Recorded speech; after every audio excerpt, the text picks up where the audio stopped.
August 13th, 2005, I left professional wrestling. August 20th, 2021, I'm back. On August 20th, 2021, CM Punk arrived in AEW at the First Dance in Chicago to a sold-out United Center and stated that he was returning to professional wrestling after 16 long years away, which to many who may have been listening was almost a direct shot at WWE.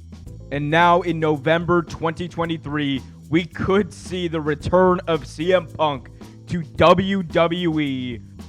And in this video, I'm going to tell you why CM Punk coming back is more realistic than you think, why it would be a good thing for WWE if that did happen, and how WWE should book the return of CM Punk.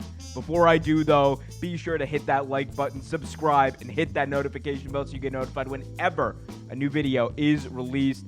I'm Omer Q for Real Take Wrestling.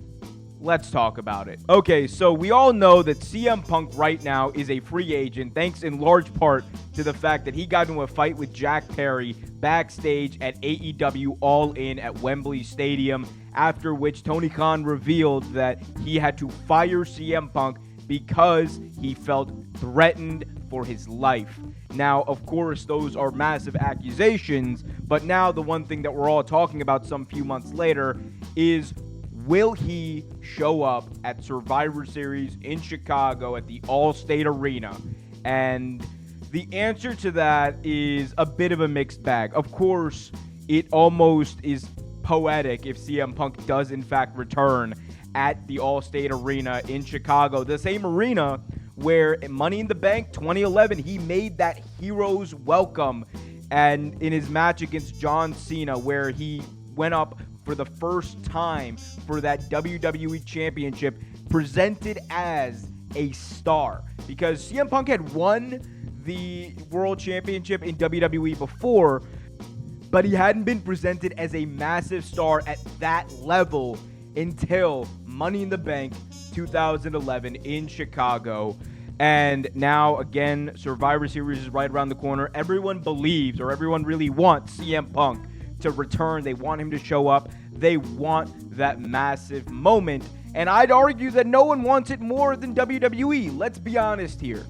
As much as CM Punk may have been a problem for both WWE and AEW at separate points, he is still a massive draw. People want to talk about needle mover. CM Punk proved himself to be just that during his AEW run. Of course, AEW being a secondary company is not going to compare to the level of WWE in every single facet. However, when he came into the company, you saw AEW's ratings go up. You saw live attendance actually exceeding that of WWE's on average at that time. And on top of all of that, you saw some of the best professional wrestling television that you could ever possibly see on AEW TV when CM Punk was there, compared to what was on in WWE, which was Vince McMahon booked crap to a lot of people. I'm sorry, but that's what it was. And now, given the fact that Triple H is in charge, given the fact that you can tell more stories, you have bigger stars than when CM Punk left, because CM Punk was around when the Shield came up. He was actually, of course, involved in their debut, but CM Punk had never faced this Seth Rollins. CM Punk has never faced this Roman Reigns. CM Punk has never faced Cody Rhodes in the way that he is being presented now. He's crossed paths with all of these people, but he's never had a chance to go toe-to-toe with them in their prime. And those are the stories that you tell. Now, I'll talk about that in a second. First, let me talk about the logistics of this actually happening. Of course, Sean Ross Sapp has been really on top of a lot of this. He has reported that WWE officials have told him that CM Punk is not going to be there. he has also reported that CM Punk's camp has basically said the same thing, that Punk has no plans to be at Survivor Series 2023. Now, we can take that at face value from the sources end. Of course, Sean does great reporting.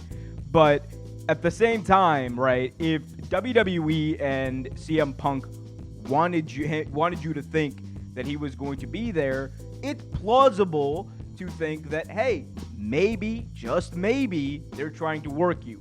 Of course, Sean also presented this in a way where he said that, hey, this to me did not seem like they were kidding. Now, given that, and also given this new insight that Sean Rossap from FightfulSelect.com just reported, that CM Punk and Triple H may have had a conversation, or like that to me is a massive deal. Of course, it's speculation, it's rumor, it's innuendo, it's all of that.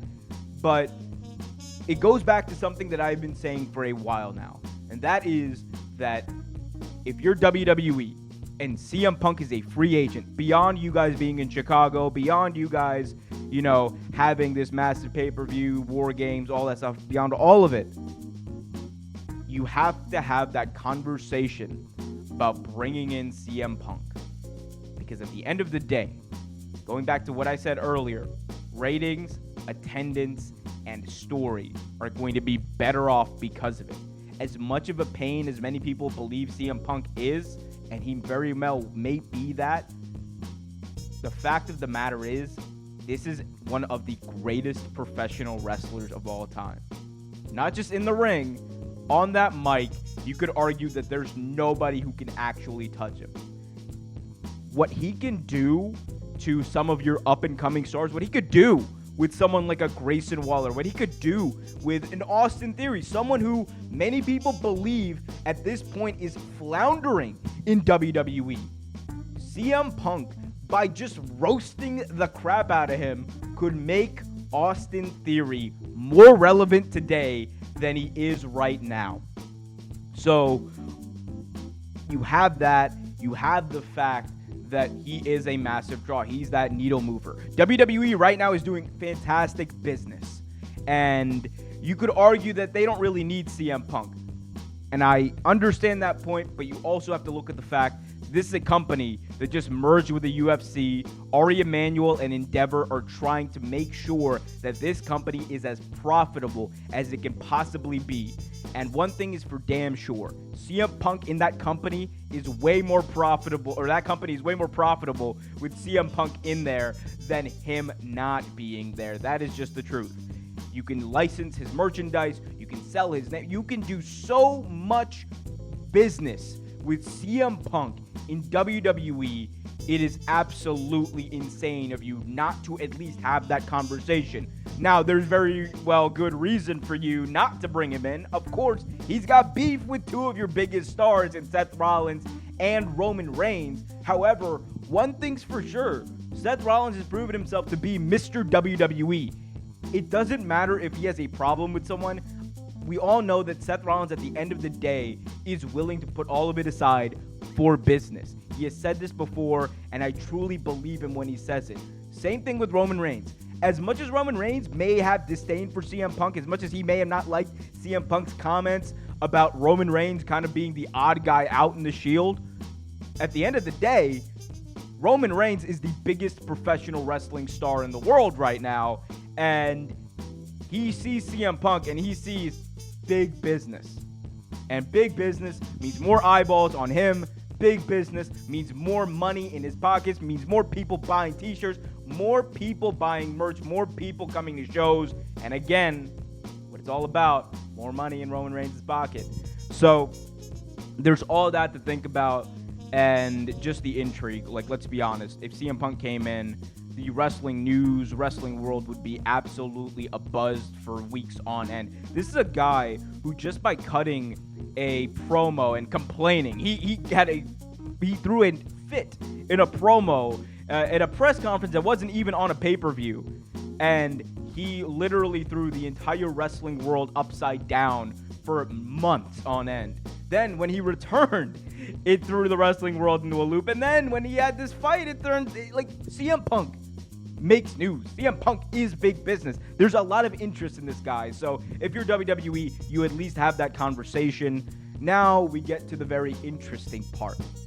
What the hell do you do with CM Punk once he gets there? Now, assuming that he comes in and he debuts at Survivor Series, even if he doesn't, I think the one big thing, the major thing that you do with CM Punk once he gets in is make sure that you immediately put him into a feud with someone who's really good on the mic. Because you don't just want to have him come in and, okay, yeah, do a feud with Austin Theory or do a feud with Braun Breaker. As great as those guys are and as much as we may want to see those one day, you want to come in and make a big splash.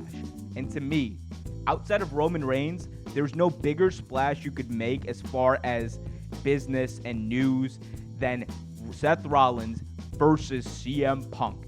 That feud, those promos would be absolutely insane, because not only could you play off the history that Seth Rollins and CM Punk have, you could play off of things like Seth Rollins doing a little shooting on CM Punk and saying that they being WWE, don't want CM Punk in their company, and that he even called CM Punk a locker room cancer in the same promo. So you can call back to that. You can call back to the Shield stuff. You can do so much there. And Seth Rollins is someone, he proved it with Cody Rhodes. This is someone you can definitely trust with bringing in a guy like CM Punk, who's kind of an outsider, even though everyone is going to know him.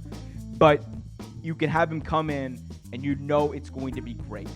Of course, Roman is going to be great, and we know that they're going to have a feud at some point. I don't even think it needs to be for the title. I think Roman Reigns just trying to be like, bro, you said what about me in that podcast? That's all you need to do. And I think that would do big business. It would be blockbuster. You could sell out an entire stadium for that show. Granted, it's probably going to happen in Saudi Arabia, which means I'm not going to watch it. But regardless, it's going to be a massive deal. And finally, my third and arguably most interesting feud for CM Punk upon his WWE return, hypothetically, would be Cody Rhodes. Cody Rhodes versus CM Punk, two people that were in AEW just a few short years ago, two people that seemed like they were going to be in AEW until the very end, two people that are now not in AEW. And CM Punk's a very interesting one because, remember, Cody Rhodes actually mentioned CM Punk in his final Dynamite promo. He said basically that he went out there, him being Cody Rhodes, Cody went out there and did exactly what CM Punk said he was going to do. Cody went out there and changed the entire industry. Of course, he had some help with the Young Bucks, Kenny Omega, Tony Khan and company, but Cody Rhodes played an instrumental role in All Elite Wrestling existing. He played an instrumental role in reviving and rejuvenating the entire industry, and that cannot be taken away from him. And that's one thing that Cody Rhodes can definitely point at CM Punk at and say, hey, so what was that about you not being able to change the industry from your couch in Chicago? Because it feels like to me, you've been sitting on your couch in Chicago for a while now.